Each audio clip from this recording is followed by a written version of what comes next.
I'm Erlinda, and this is Empowering Voices, your television program. Right now, because of the pandemic, we are working with a program called Zoom. And Zoom is giving you a program from my home to your home. Yes, we are going to give you a program with some valuable information that may help empower your life or someone else's life. And today we have an awesome, spectacular guest. Her name is Camille Lewis, who is a trainer and adoption specialist, MSW slash capital MA, foster care adoptions, and has other initials that I want her to tell me what they mean. Yes, I'm also a licensed clinical social worker. So those initials are LCSW.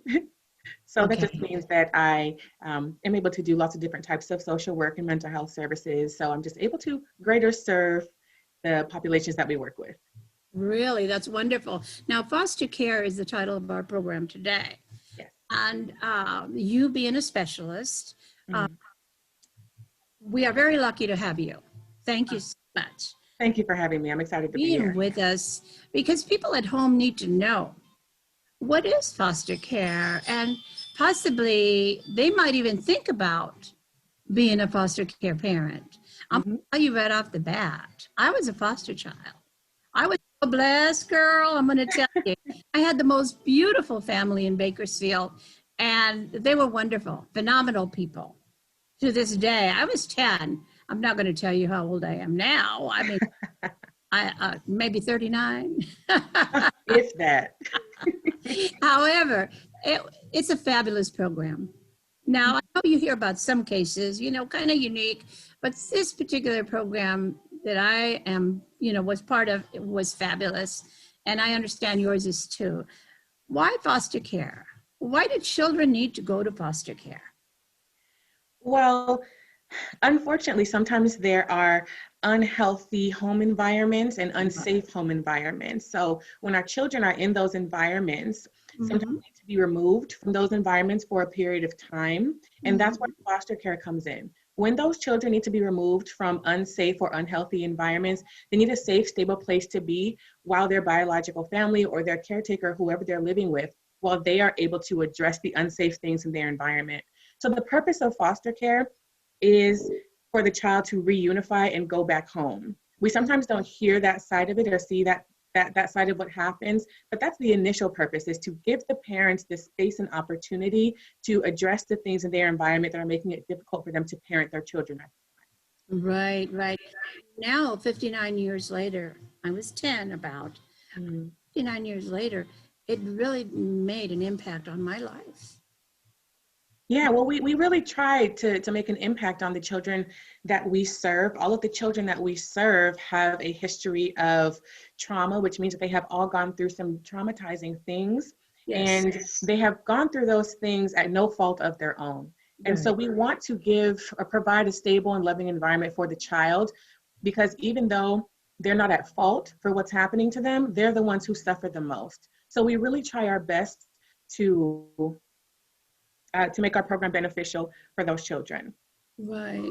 Okay. Now, for your group, what are some of the challenges that you have to go into that you're dealing with right now? Well, there are several challenges that the population that we serve faces, and especially as we are searching for different types of foster parents, we have a hard time placing children who are over a certain age. So we have lots of families who want to work with the babies and toddlers, and we really need that, and we love to see that. However, there are children in foster care from 0 all the way up to 18 and beyond.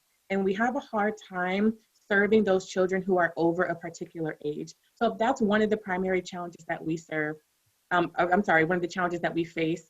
We also sometimes have a challenge finding homes for children of ethnic minorities, and that's really unfortunate. Especially finding homes for African-American children. And so we are always looking for families who are either minority foster parents or families who are willing to accept a minority child into their home. Outside of that, there are a number of different challenges that come with working with this population. We don't want to sugarcoat anything. It's a tough job, but it's really, really Sure worth it it. is. And because our children come from such tough places, we can expect that they're going to have some difficulties. So those are likely going to be some behavioral challenges, some developmental challenges or emotional difficulties. So during our training process, we have a very rigorous training process. We really try our best to prepare our foster parents to be able to handle some of these different challenges that we are going to face. So we're always looking for people who are willing to open their heart and open their home to children who might be a little bit different, to children who they maybe haven't had too much experience with. And that's one of the challenges, is that some parents haven't had the experience with these types of children. So there's a little bit of a fear there, understandably so. But at Bethany, we really try our best to come alongside our parents to support them, because we know that we're asking a lot and we don't want you to feel like you don't have any support doing it. Absolutely. Now, do you find that, and I'm sure you probably do, handicapped children, that can be a big issue too, and the foster parents require even more specific training, correct?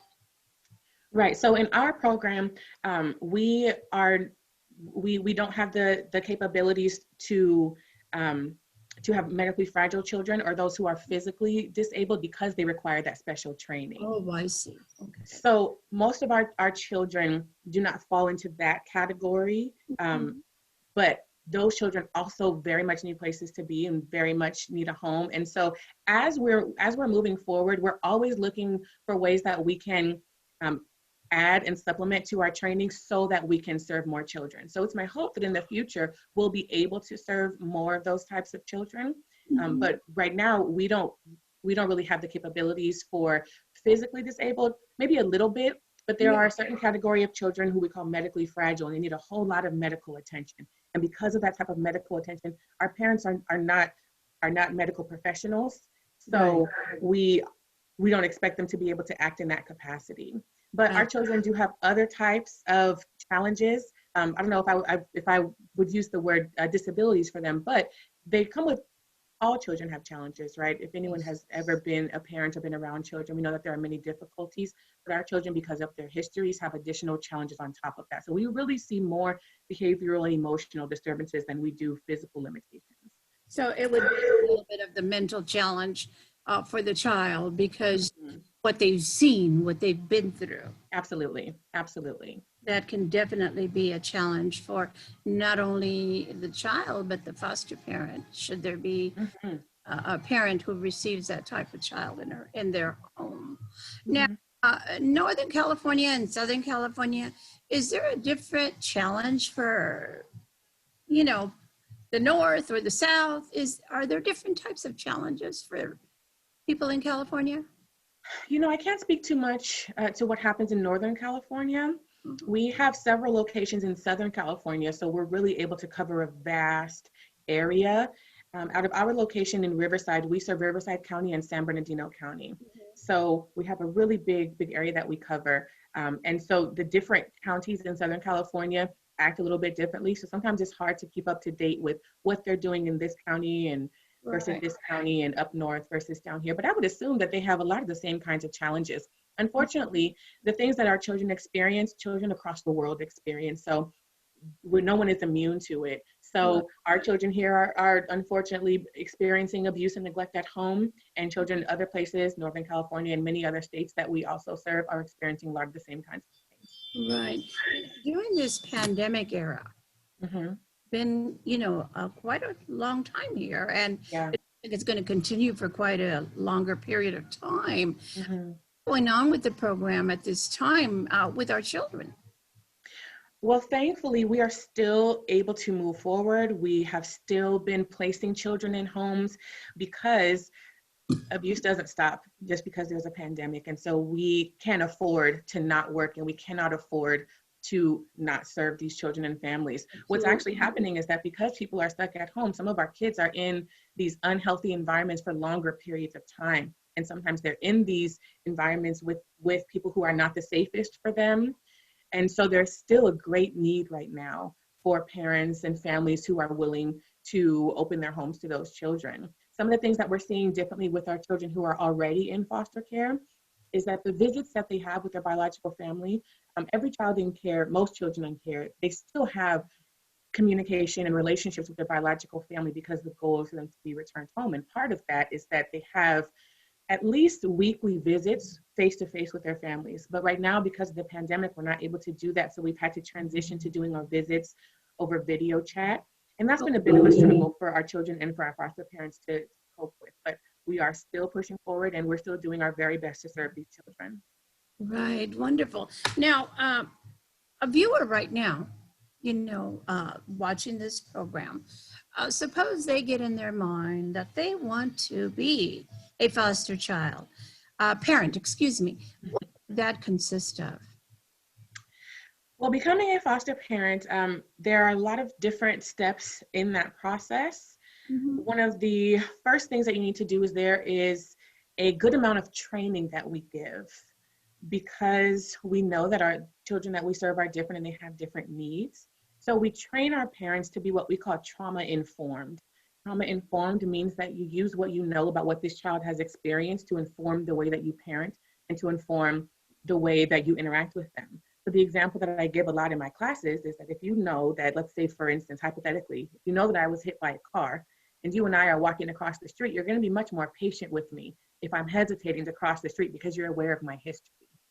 So that's an example of being trauma-informed, and a lot of our training comes from a trauma-informed lens. We also focus a whole lot on the relationship between a parent and a child, because a trusting relationship is the strongest tool that we have. Mm-hmm. So we have a 7-course curriculum that we do in person. Right now, we're actually able to do those trainings via Zoom as well. So we're not slowing down and we're still going and still preparing families. There are also several online courses that we need to take. And then after the training, there is a process that's called your family assessment. And that's when we write a whole big narrative. We write this whole report on your family. Another term for that is a home study. So we'll come to your home and we inspect your physical home because it needs to be up to certain standards.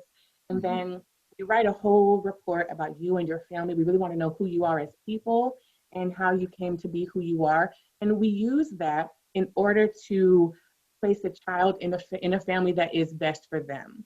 We really take the time to make sure that whatever child we're placing in your home is going to be a good fit.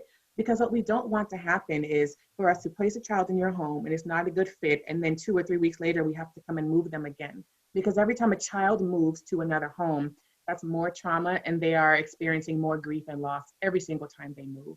So we use the home study to make sure that we can place the child in the appropriate home for them.